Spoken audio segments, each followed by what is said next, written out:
Jayalah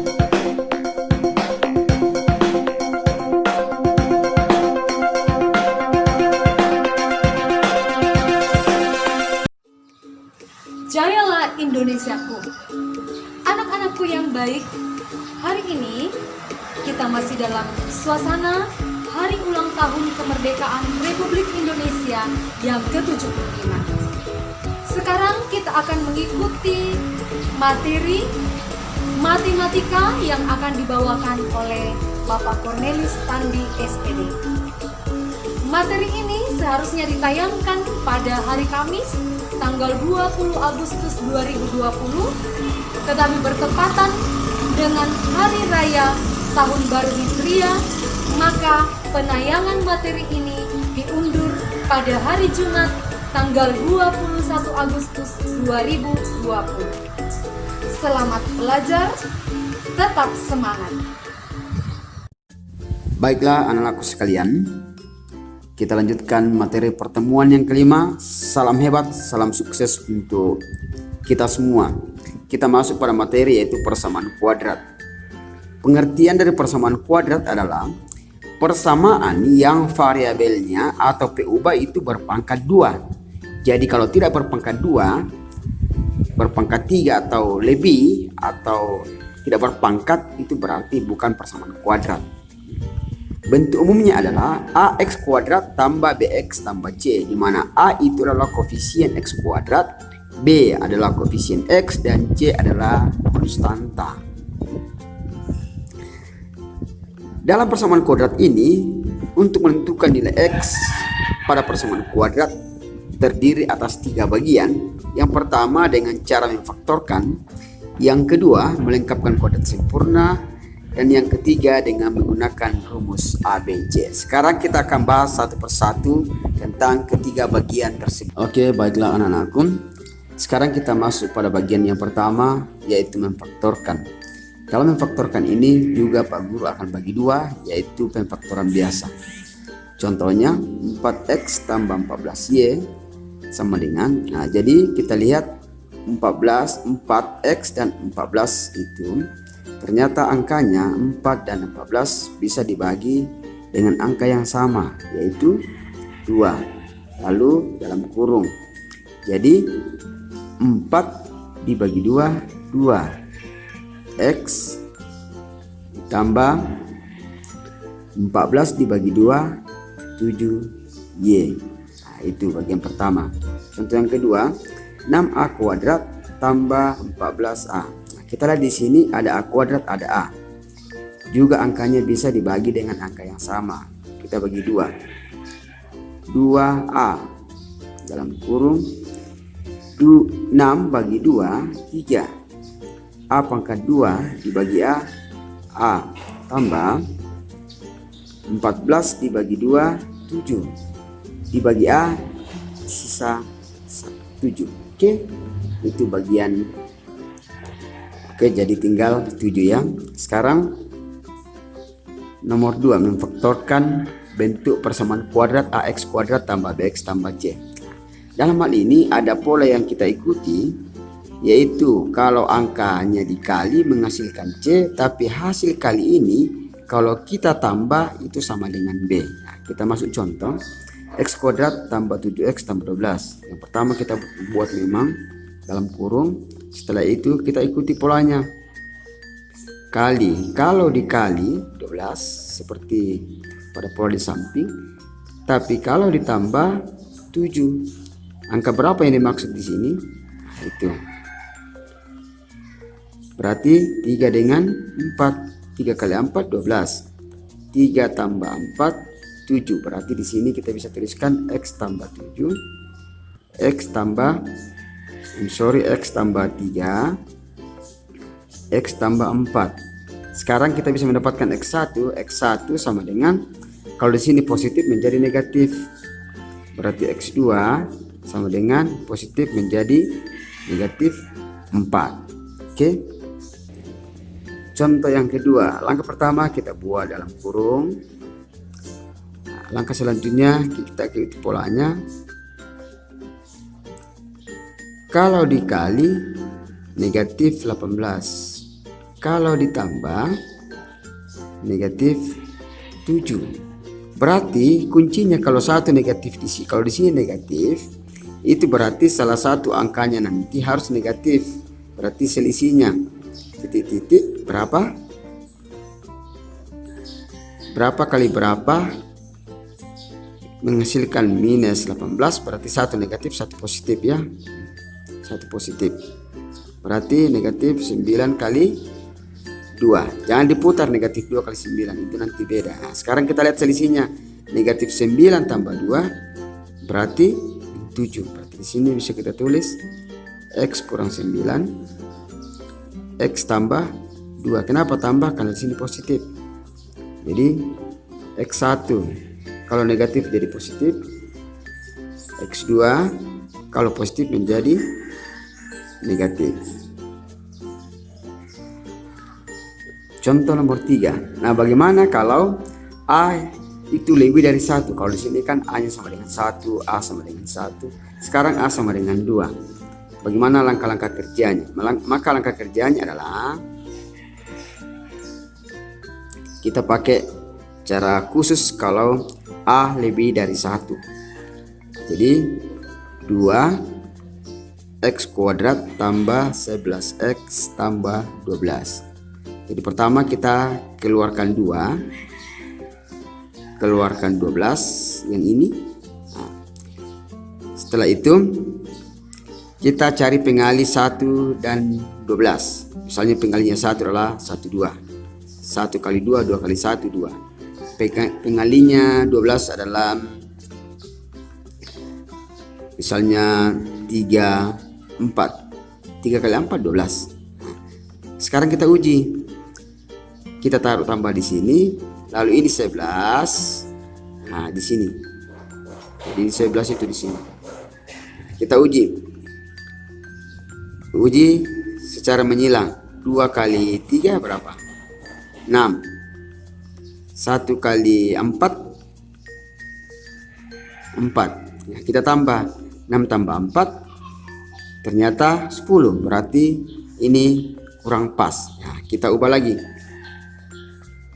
Kita saja ambil 2 dengan 12. Pengali dari ini kita 1, 2 yang sudah tadi 1, 2. Ini kita tukar.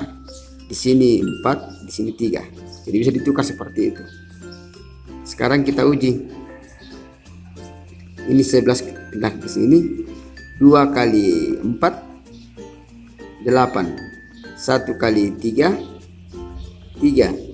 8 tambah 3 ternyata sudah benar 11 ya. Berarti ya kita ambil dalam memfaktorkan adalah lurus. 1 dengan 4 berarti 1 itu dikali X berarti X tambah 4. Yang kedua 2X tambah 3. Oke, sehingga kita mendapatkan X1 sama dengan min 4 dan X2 sama dengan pindah negatif 3 baru dibagi dengan 2 ya. Oke, itu contoh cara memfaktorkan. Sekarang kita masuk bagian B, melengkapkan kuadrat sempurna. Jadi dalam persamaan kuadrat ini adalah persamaan umum, persamaan kuadrat AX kuadrat tambah BX tambah C sama dengan 0. Pak Guru langsung tuliskan rumusnya supaya lebih cepat.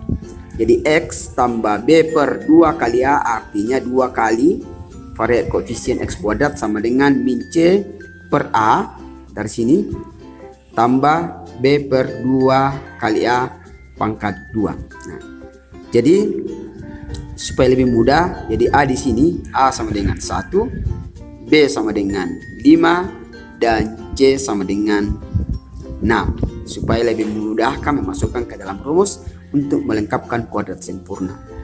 Sehingga ini bisa menjadi X tambah B, B5 berarti 5 per 2A berarti 2 kali 1 dipangkat 2 sama dengan, ini bisa ditukar kalau kita mau, artinya B ini depan, jadi B5 per 2 kali 1 pangkat 2 kurang C per A berarti 6 per A, berarti 1.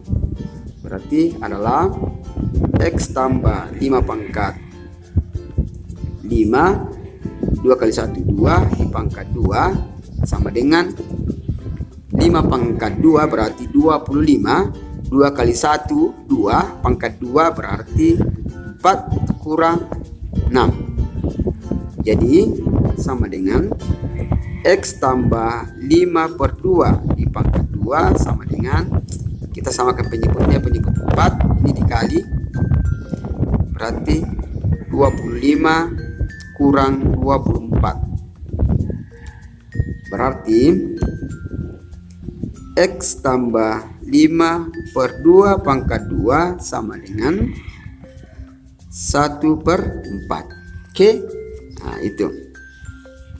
Kita lanjutkan lagi. Jadi X tambah 5 per 2, Pak Guru pindahkan ke sini semua saja supaya mudah dilihat, 1 per 4. Berarti X tambah 5 per 2 sama dengan plus minus akar dari 1 per 4. Oke, jadi X tambah 5 per 2 sama dengan positif negatif akar dari 1 per 4 adalah 1 per 2. Sehingga untuk mendapatkan X1 sama dengan ini pindah, ini bertanda positif, pindah ke sini berarti negatif 5 per 2. Karena di sini 1 positif 1 negatif, berarti kita ambil yang positif dulu tambah 1 per 2. Itu berarti penyebutnya sama. Min 5 tambah 1 berarti min 4 ya. Min 4 bagi 2 berarti min 2, itu X1. Sekarang X2 sama dengan min 5 per 2. Pak Guru ulang, kenapa di sini negatif? Karena ini bertanda positif, pindah ke seberang sama dengan 0, berarti negatif. Di sini kurang, tambah, kita sudah gunakan, sekarang kurang lagi. Kurang 1 per 2 sama dengan min 5 min 1 berarti min 6 per 2 berarti min 3. Jadi X1 X2 nya adalah min 2 dan min 3. Oke, bagian terakhir adalah menggunakan rumus ABC untuk mendapatkan nilai X1 dan X2. Kalau ada soal seperti ini, yang pertama kita tentukan adalah A sama dengan 1, koefisien dari X1, B sama dengan 9, dan C sama dengan 20. Nah, setelah itu tinggal kita substitusi ke dalam rumus. Jadi X1,2 artinya X12 dulu, berarti sama dengan min B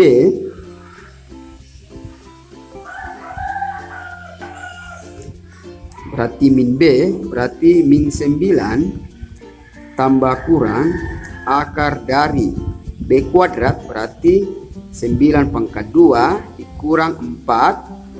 A adalah kali 1, C adalah 20 dibagi 2A artinya 2 kali A1.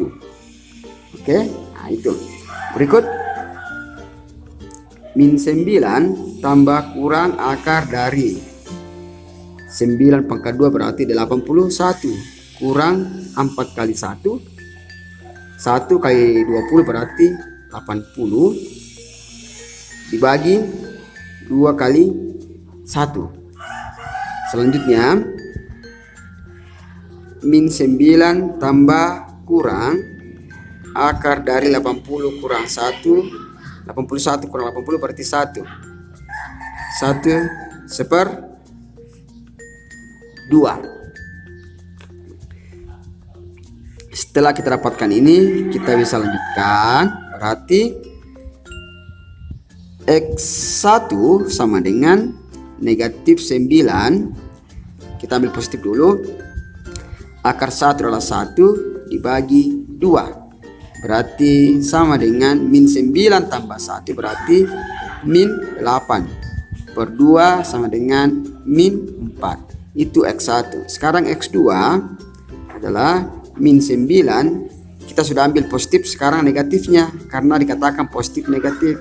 Negatif 1 per 2. Berarti negatif 1, negatif 9, negatif 1 berarti negatif 10 per 2 berarti negatif 5. Jadi X1 sama dengan negatif 4, X2 sama dengan negatif 5. Itu cara mencari X1 dan X2 dengan menggunakan rumus ABC. Jadi yang pertama tentukan A-nya berapa, C berapa, B berapa, lalu Anda tinggal masukkan di rumus. Salam hebat, salam sukses, pasti anak-anakku hebat. Sukses untuk semua.